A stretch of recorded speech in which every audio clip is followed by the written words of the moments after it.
Bonjour et bienvenue pour cette petite vidéo explicative du point de la chaussette V for Vendetta.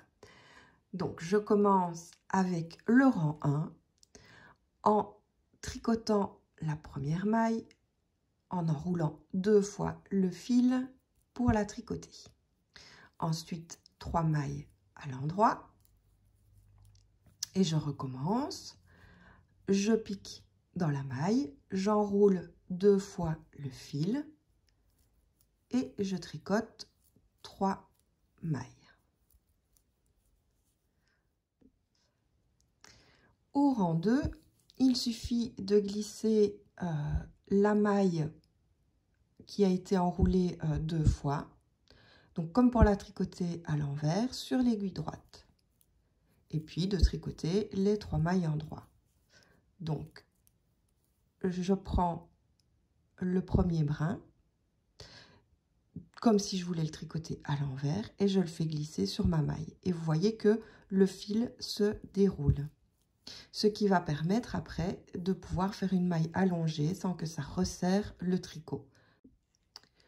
Au rang 3, de nouveau, je glisse la maille comme pour la tricoter à l'envers de l'aiguille gauche sur l'aiguille droite, tout simplement.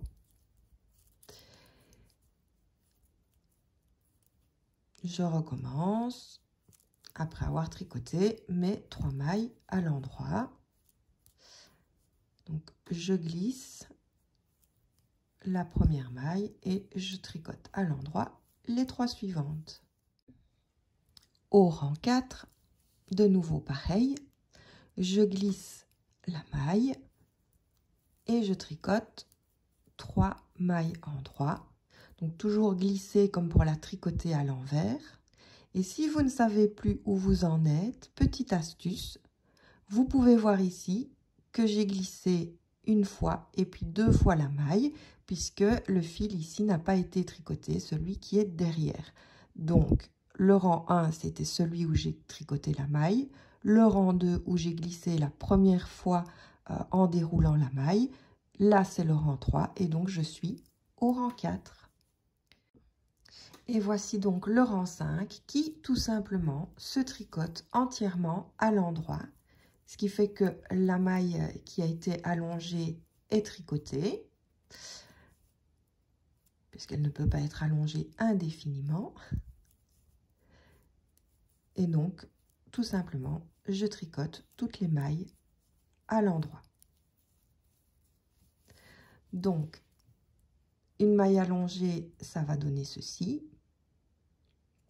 Et pour les rangs 6 à 10, c'est le même principe, c'est juste que c'est décalé pour un effet en quinconce. Voilà pour le motif des chaussettes V for Vendetta et je vous souhaite un bon tricot. À bientôt!